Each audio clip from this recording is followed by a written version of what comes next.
second episode of the GIAR Exchange Podcast, where we talk about the Golden Isles Association of Realtors and how to maximize your membership. I'm joined here today with our CEO, Lauren Zinskie, and we're going to talk all about the Golden Isles Association of Realtors and how it fits into your business. So, why do local association matters? Golden Isles Association of Realtors is a trade organization that supports our local realtor members. And it's so important because you guys, as realtors, you're working every day, helping people in the community, and you see where maybe someone's voice isn't heard. So when you have an entire trade organization behind you, all of those voices join together so that we can make a difference, so that we can make things better for those who are real estate licensees, but also for the buyers and sellers in our area. And that's really important because things don't always change as fast as we'd like them to, but when you have 1,000 voices instead of just one, it's very powerful, and you can get a lot done that way. So I'm so proud of all of our realtor members that choose, to align with and commit to being realtor members, and who show up for our community and for their buyers and sellers and for their fellow realtors, which is really great to see. Trade organizations are very powerful. I would say that the voice of having the power in numbers in a trade organization is incredibly powerful. And that's one of the main things that we actually do, that it might actually seem more behind the scenes. But we take all of the information that we get from our realtor members, and we take that back to the state level, to the national level, to our local government officials, and we make sure that they know what our issues are and where we need help.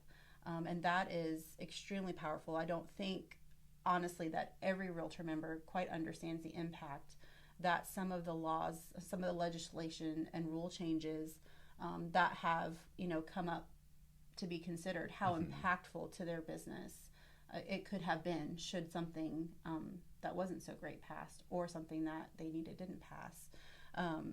So very proud of the work that we do with advocacy. Also with advocacy, what's really neat to me is that a lot of our members, they're also leaders in the community outside of our organization, whether it could be at the school board, county commission level, special work groups, in their religious organizations and other nonprofits in the area.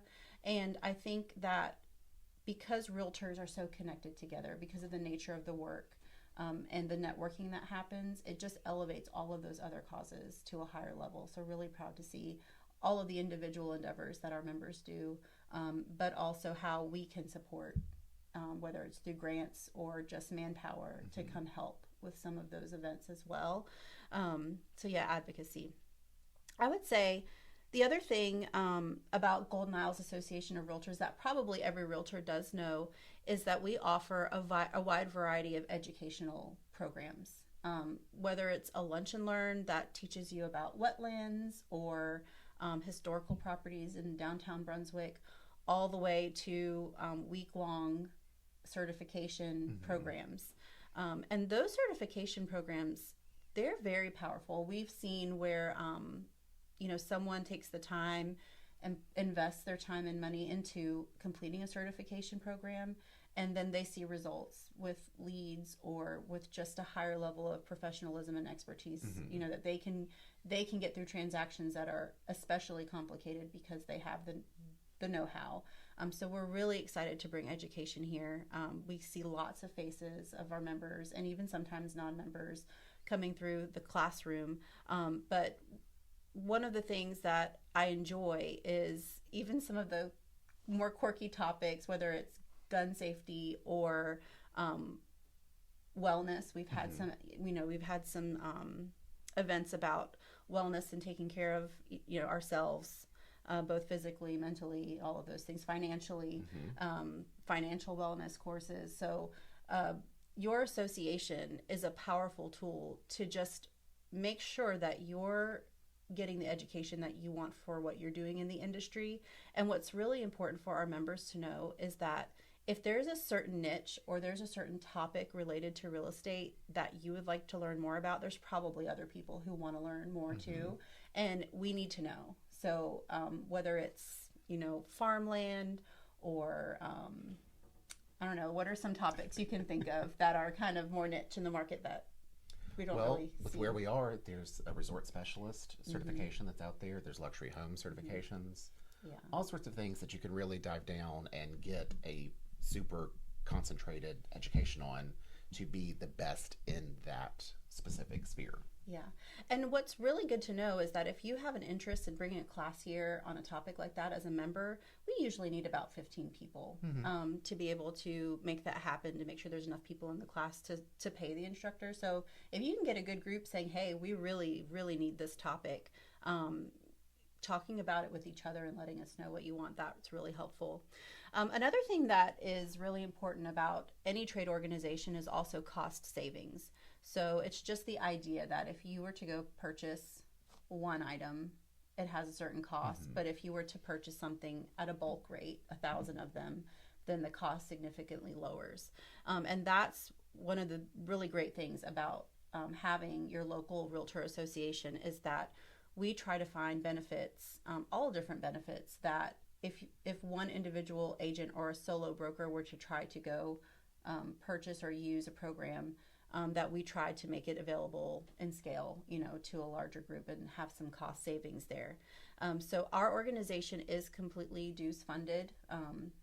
There are some avenues to make non-dues revenue. That's always good. We're always looking for ways to do that. But ultimately, the dues that each member, commits to paying each year, those dues are then used for all of these different activities.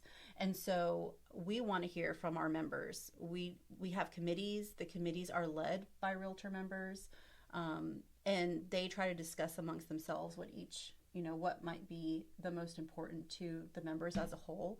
But really, I bet there's some ideas that we haven't heard yet. So we're always excited to see new faces in committees, or even to just get a suggestion by email. Yeah. I mean, send us an email. Let us know what's on your mind. What could really benefit all of the members as a whole.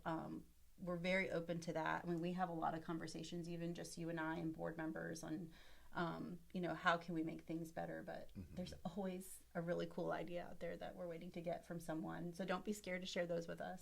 And that's kind of one of the neat things to me with this industry as a whole is it's always constantly evolving. Yeah. And there's always something we can do to make it better, make it more efficient, and just keep it changing. Yeah. So another part of having a local realtor association is networking. And, sometimes you're like, oh, another cocktail hour, another happy hour. But those events, to me, especially as I see new licensees come through the office, those networking events, not just the happy hours, but even just volunteer events where you're just working shoulder to shoulder with someone that you might not know very well, it really brings the human aspect to things, because you guys, you're behind contracts all day and you're working so hard to make sure everything's just so. I'm sure, I wouldn't know, but I'm sure it can get a little intense. But when you recognize the humanity on the other side of the text, the phone calls, the emails, I think that it just helps the experience all the way around. 100%. We are a smaller market. There are agents you're going to co-op with all of the time. And honestly, it is so much easier and more productive if you know the other person. Yeah.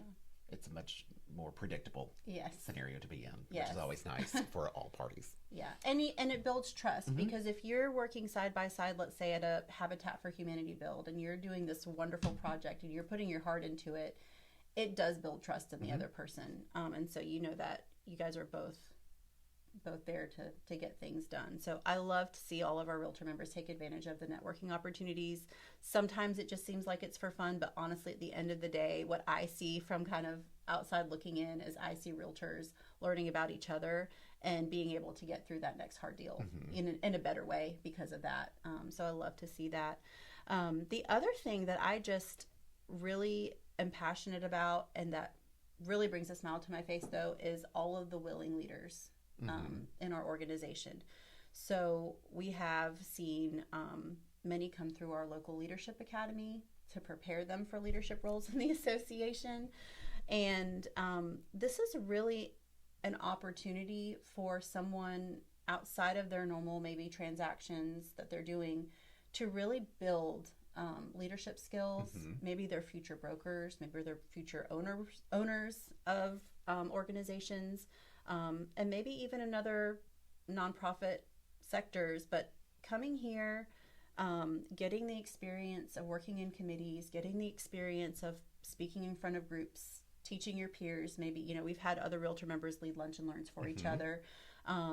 And just problem solving in general. I think that being involved at the association just makes each person that's willing to participate very well-rounded, and much more confident in themselves to tackle a big project. And we've had some really big obstacles to tackle the last few years. I always say, like, lawsuits, settlements, and policy changes. Oh my, I don't know. It's never ending. Like you said, we do have another big one coming up in just a few weeks at this point. Yes. So it's definitely character building to work with your fellow industry members through these things. And it's kind of neat to look back and say, yeah, we did that. We got through it together. We figured out. And no one died.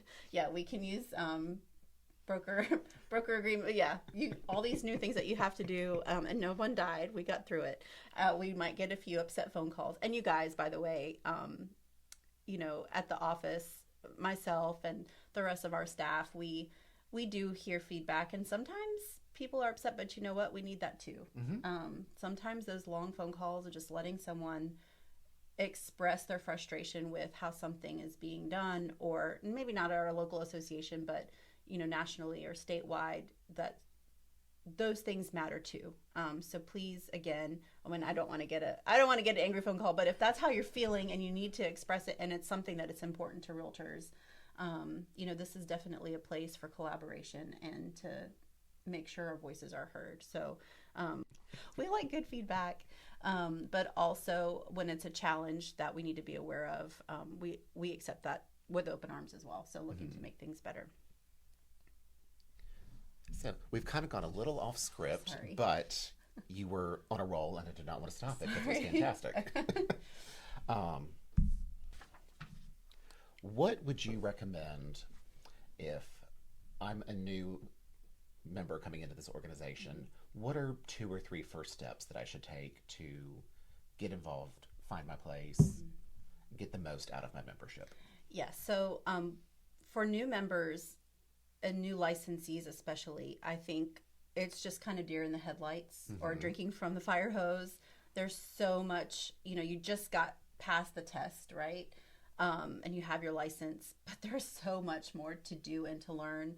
And so a lot of times when new members come into our office, it's because they were told that their office is a realtor office, and that now the next step is that they have to join here. So they're kind of just doing what they're being guided to do. And so when they come, like, let's say they come for new member onboarding, a lot of times I'll ask them, like, why are you sitting here? Like, why are you in this room learning? And they're like, we don't know. We were told to be here. And that's honest, right? So what I would tell a new person is, number one, don't delay doing your new member onboarding, because we do cover a lot of this information in depth so that you understand the power of your local association, and all the benefits of being a member here. But also, I think when you're in that group setting for onboarding, you also instantly make new connections. So that's a really great way. Don't hesitate. Don't wait that full 6 months. Just come on to the next scheduled one and get going. I would also encourage each new member to carefully look at our committees and maybe make a goal of a date and a committee to just come sit in. Again, the networking in the committees is just, it's a really great benefit to getting started and making new connections with other realtors. But also in the case that maybe you're building your clientele and you still have more time on your hands for now, because of one day you will be getting calls on stop, hopefully. But in the meantime, build your education, participate in a committee, get to know what's going on here.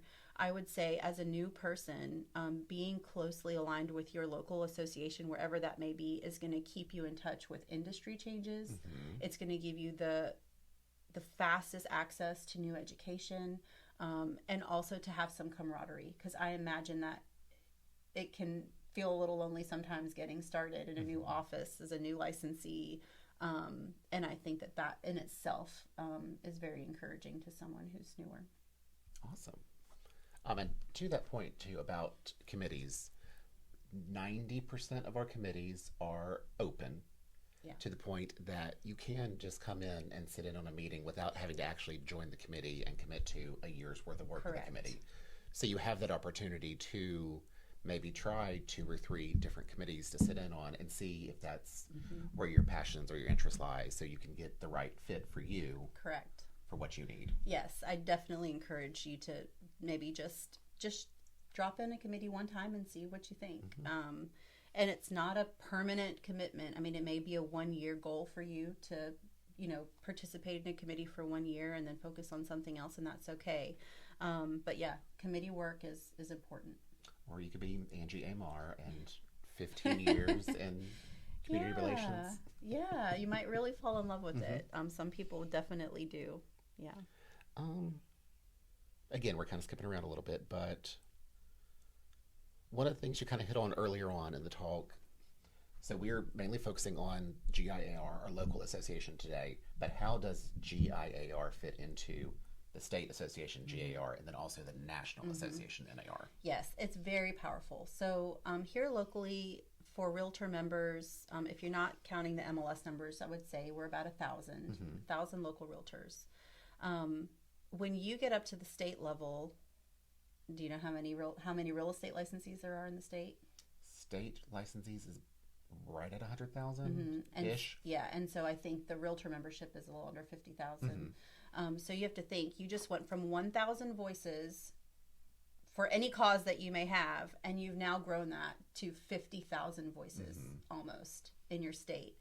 And let me tell you, that's hard to ignore. Yes. And that's why being affiliated with the state association is so powerful, because you have all these local associations grouping together to make sure that we're advocating for the hometown realtor, for those members who are in, more remote locations. Because we know in Georgia, some real estate associations have, they might be 40 strong, Yeah. There's 50 associations across the state. Yeah, just about. So yes, our affiliation with the state association is incredible. We take a trip once a year at the beginning. In fact, we're going next week, where we go to our state capitol. We speak with our legislators specifically about real estate and property owner specific issues. And we all go with the same message. So we all prepare to speak with our different ones that we go there for, and we're all on the same page. And I have personally experienced walking in, and speaking to them and saying, did you know the effects that this bill will have on local economies? Have you considered this? And they do listen. Yes. They do. It's a really cool event to be part of. It's the Days of the Dome as part of our week-long inaugural conference, and you can come to just the Days of the Dome. Can be a separate event, but it's powerful. Yeah, it is very powerful. And then just to expand on that at the national level, so we then go from 50,000 members to over 1 million, and we do the same thing. We go to Washington, D.C., we speak to representatives there, again, with one voice, the same message, the same issues that are affecting us nationwide, and we go speak. And again, you should just see how amazing it is, the power in numbers. So I would say that when it comes to advocacy, the growth at the state and the national level is so important. But then other things as well, like our state association and our national association also provide a network of educators. So all of those certifications and designations that could really level up your business, they already have a qualified network of educators that we can then hire to come teach a class, and they're already vetted, they're trained, they're certified to teach the classes by the state or national associations, and we know we're getting good quality education. So they put a lot of effort into making sure those curriculums are up to date and will serve our members well. Like just this past week with Michael Trithart, who's out of Texas, but came here to teach two classes for us that were very impactful. I've already started putting some of that stuff into effect in my business. Yes. And the other thing about our state and national associations is they're not stingy with their experts. So a lot of times if they have someone on their staff who may be able to come speak at the local level and explain things that are happening state or national level, they'll come visit us. We've many times asked for someone from a legal team or someone from the, we're talking about having the economist come speak. Hopefully all of that will be 2 years ago in 2024, with all the changes that were coming through with the MLS and some of the forms that we had to add on.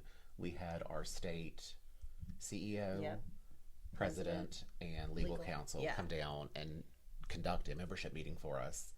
And I loved it. It was fantastic to get that information directly from the source for our members. And they're very quick to, if they can make it work and it fits in their schedule, or they can make it work, they almost always say yes to those requests. Even on the MLS side, on the legal team or the MLS policy side, we've had NAR provide speakers to us to answer our questions. So yes, that partnership with the state and national level is so important to what we do and making sure that our voices are heard. And the other thing is the benefits as well. So we talked about cost savings at a local level. It may not be something you think about all the time, but even just at the state level, the forms and contracts that are provided as a member benefit has such a huge cost savings, because if you had to every year hire an attorney to rewrite forms and contracts, or every time something changed in the law, say, hey, there's a new law, can you update my contracts, and have them constantly recertifying, rechecking those, that would be a great expense to every brokerage, I believe. And that's something that for your annual state membership dues that they get done for you, that's an incredible value, and a lot of stress, I think, off of what would be a stressful task to do annually to make sure that your forms are okay. Just to buy the access to the state forms is actually more expensive than what we as realtors are paying for our state level of membership. Yes, it's an incredible benefit, and one of many through the state. Another thing that the state does that I think is just amazing is the legal helpline. So, real estate can be very litigious, and I don't know about you, but like as a mom and with my own personal responsibilities, I'm not a mother. but just responsibilities for other humans and like finances and things, like to be sued or to be threatened with litigation and you're an independent contractor, that's very serious. So I think that our state association making sure that there is that, that net to catch you of just like, okay, you don't have to panic. Use the legal helpline. Let them help you get in the right direction. Of course, they may not be able to do everything and solve everything for you, but they can certainly give you advice in the right direction and let you know what risk that you're in. And make sure that your broker knows everything about it as well. Because that's the other thing, is just making sure everyone that's involved knows what's happening. And goodness, I hope nobody ever faces situations like that. But the truth is it's the nature of the business. And it can be terrifying, And so what's really cool with the legal helpline, because I've used it a couple times to just have some questions answered. And it'll be 11 o'clock at night, and you'll submit it because it's a form on the GIAR website that you fill out. And Seth Weissman responds in 20 minutes at 11 o'clock at night.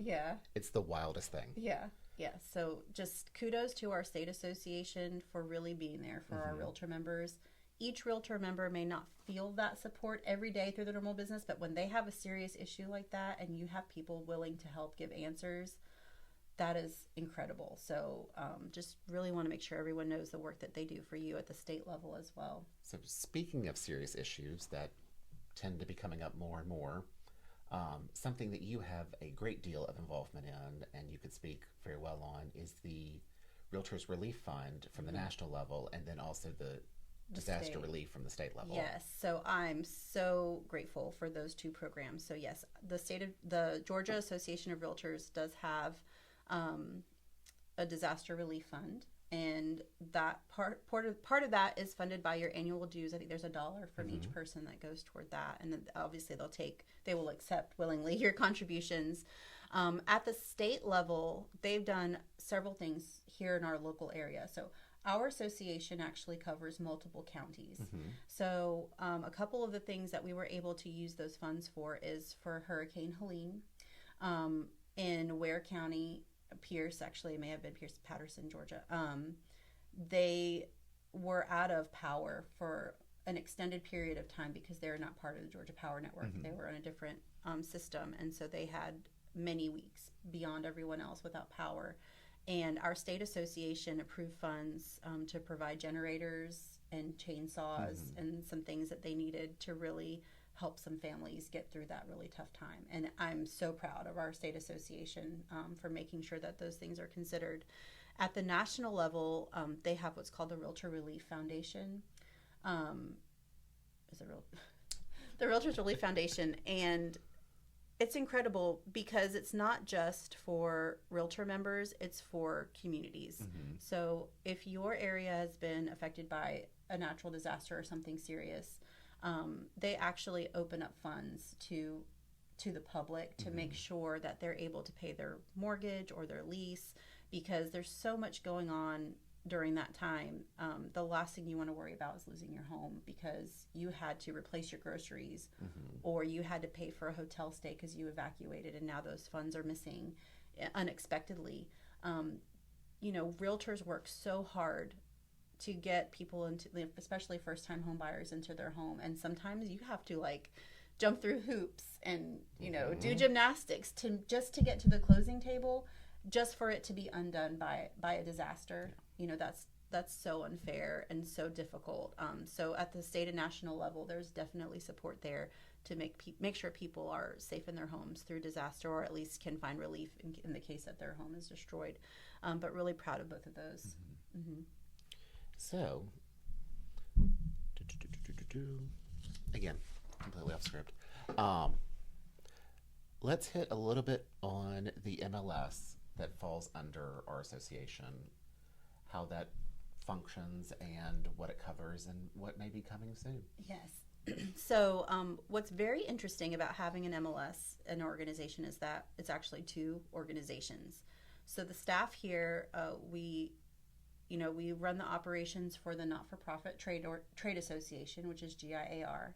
But then there's an entire separate corporation. It's a subsidy, but it's a for-profit corporation, which is our Golden Isles Multiple Listing Service. So 2 jobs in one for everyone, for all staff, really. And it's an incredible undertaking. And it's just amazing to be able to have that data here at home and not have to rely on someone far away to collect that and, manage that data for us.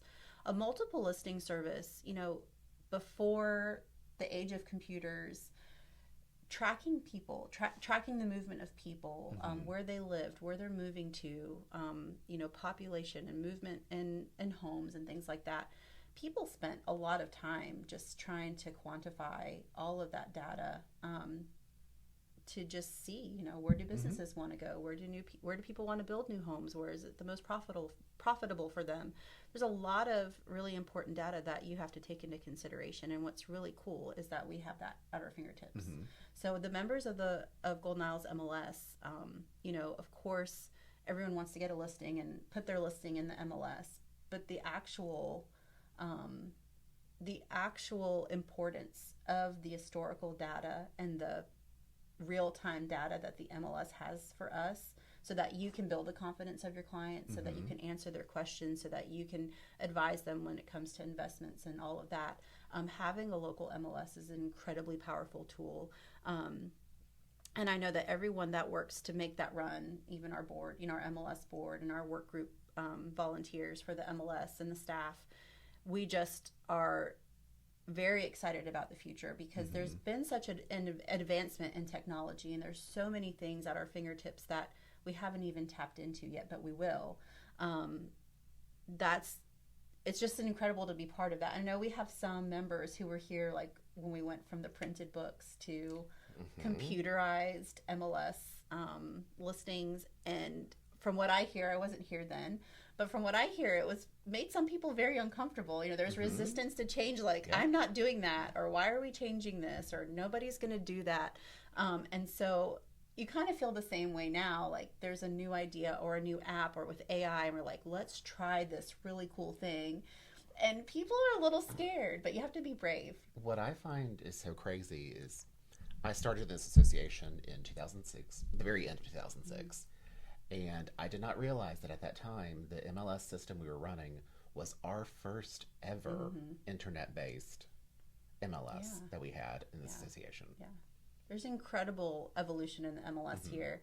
And what's really neat is there's a very rich history and a lot of people still in our organization to talk about all of those changes. If you haven't talked to someone about using printed books for your MLS, you should ask them about that. Talk to Ronnie Perry. Yes. Talk to Ann Dempsey. Yes. Those are really great stories. I couldn't imagine. Could you imagine the chaos of having to get those printed all the time? No. I'm grateful for that. But yes, MLS is the industry, the landscape of MLS is changing so fast, but it's a good thing. It's a good thing. All of this data that we have, we're going to be able to use it in new ways. The reporting, predicting what future things might happen in the market, all of that. Just very exciting. And we have a great group on our board that's just very willing and open to seeing what's next and to stay ahead of the technology and not be too timid to say, oh, let's see what else everyone's doing first. So really proud of everyone for being brave to try new things with the MLS, but also our staff. I mean, you have to think like we're changing platforms for our MLS, our vendor, but also every time something changes, like they've got to pivot too. Just like realtors have to pivot and like figure out how to use a new system. You have a whole staff trying to support you with the same changes. So I'm really grateful for everyone's hard work through that. We do have a phenomenal staff. Yes. I cannot thank them enough for everything that they do. Yes. I want to brag on our staff for a minute. So we do have a phenomenal staff. So Adrienne Lavarius, she's been here the longest, and I will say she is my rock here in the office. Just incredibly loyal, incredibly dedicated, and very knowledgeable about all processes here that we do. Even though her job is admin and finance, she's been around where there weren't so many staff members, and she had to do all of the things. So just really grateful to have her expertise and to have a experienced ear to bounce things off of. And her workload is incredible. I mean, she's running finance for 2 corporations, amongst many other things that she does.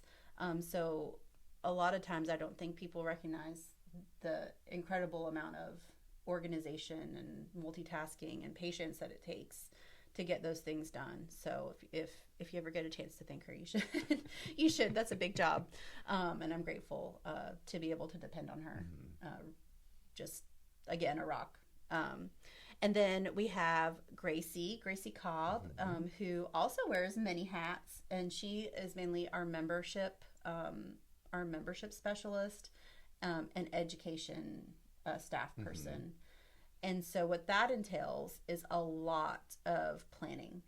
So I would say that that's her greatest strength is event planning and like large projects and organization, because all of the classes that we have here, there's so many steps to just making sure that, what days people are coming and how do we get people to show up for class? How do they, do we have their contract signed? Do we have sponsors?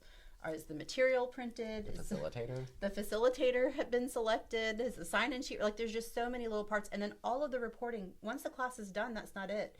Then we have to make sure that everyone's reporting those class hours so that the realtors get their CE.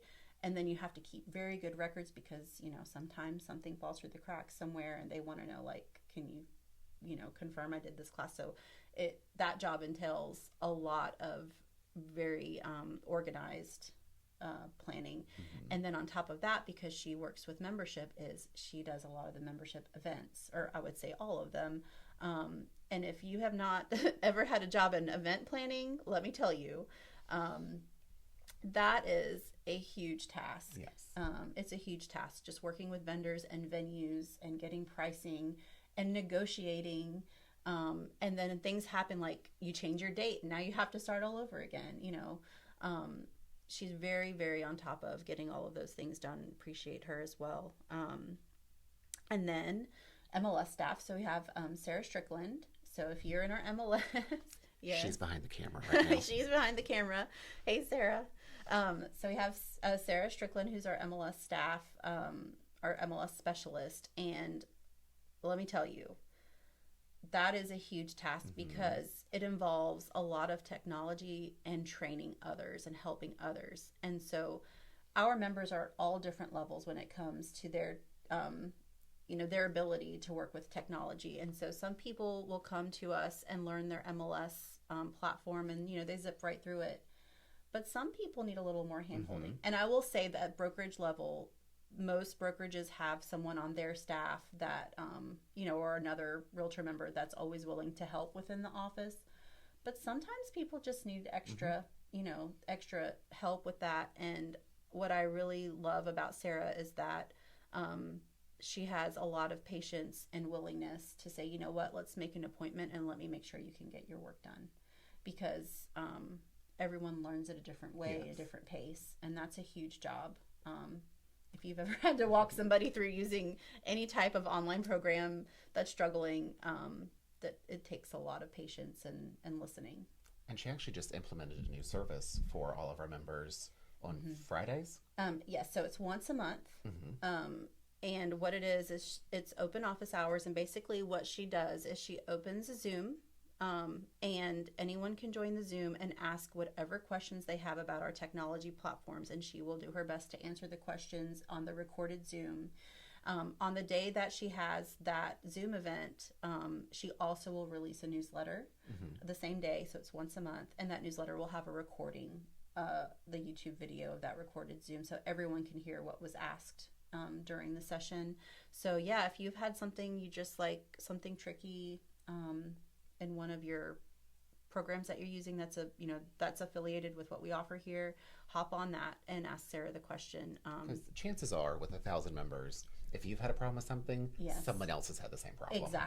Exactly. And there's always more to learn. And I think we see that every time. Even every time we do a new training for these programs, we're like, oh, what's that button? Or like, I didn't know it did that. So it's always good to keep reviewing that. And then we also have Max Wheeler. So Max Wheeler, he is temporary, and it breaks my heart because I think everyone that has come into the office or called and has had Max help them has just had great feedback. So he's kind of helping all of us around the office at this time, just to kind of fill in where needs are needed. We're growing. Our workload is growing. We're not quite ready to, have another full staff person, but we are definitely headed in that direction.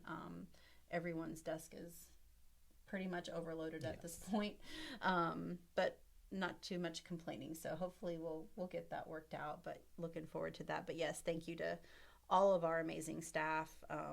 They keep us all straight, and they are definitely always looking for ways to improve processes, and they're not scared to share those, which I really appreciate.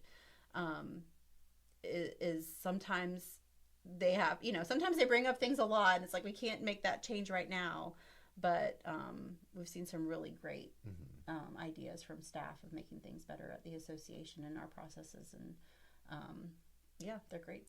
And then also, speaking of plates being full, each staff member also is assigned to a set of committees. Yes. So each staff person, they are the staff liaison to committees and multiple committees. And so they also have to organize, making sure that, realtors are busy. So it just comes with the territory that the committee chairs, they do need reminders of, like, these are your meeting days. Hey, we need our agenda ready. And the committee chairs are fantastic. But I will say that it's a collaboration between the staff and the committee chair to just make things work, and make sure everyone's where they're supposed to be. And they also try to make sure that whatever the committee decides to do, whatever motions they make, whatever decisions they make, to kind of keep them accountable and to keep them moving along and not get stagnant, because sometimes it's easy to come up with ideas, but if you only meet once a month, it's easy to get distracted with your everyday. So staff is really good about keeping up with their committee chairs and just supporting them so that they could get to the next goal that they have. The committees are definitely working hand in hand with staff, and that's a big job as well, on top of everything else that they do.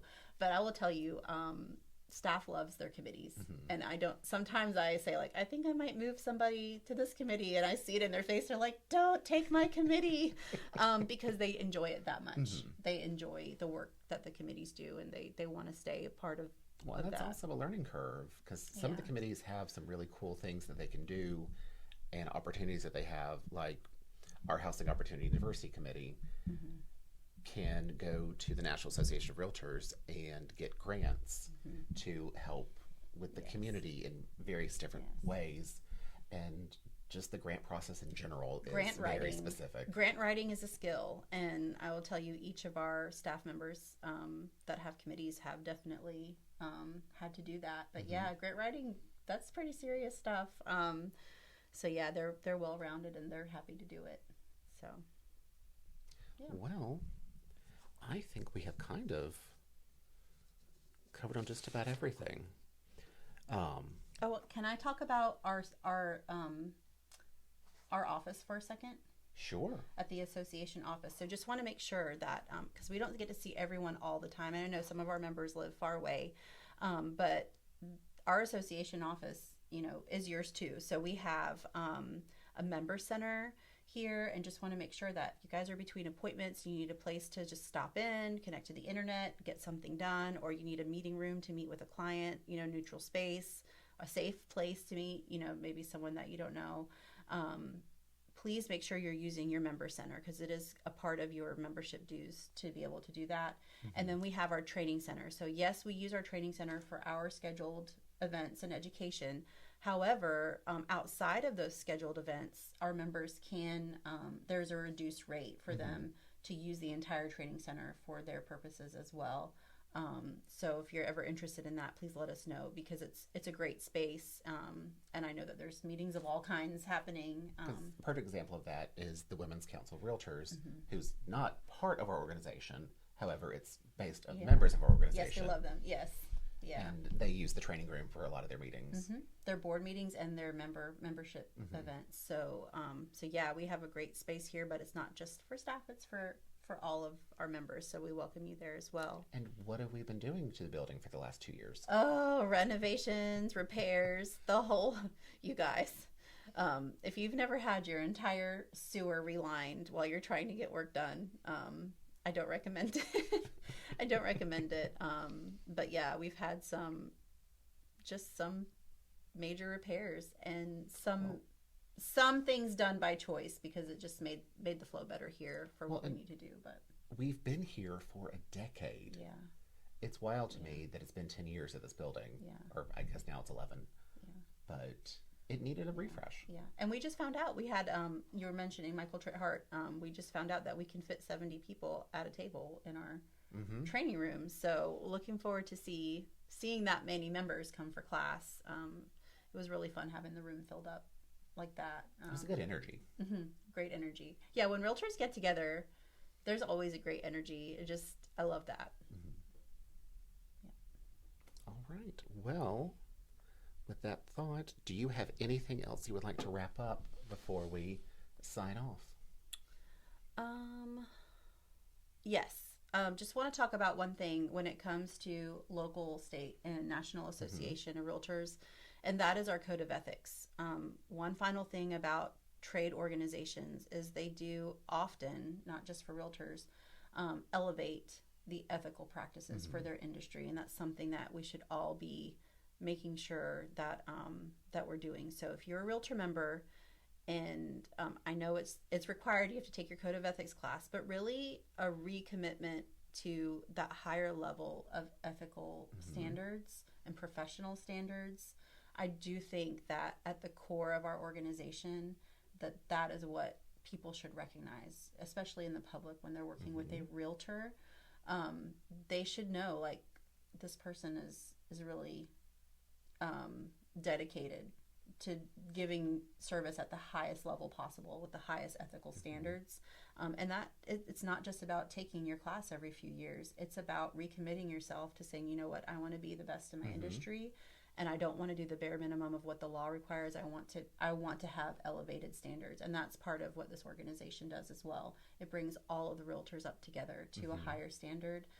so that we can be proud of the work that you guys are doing as a group.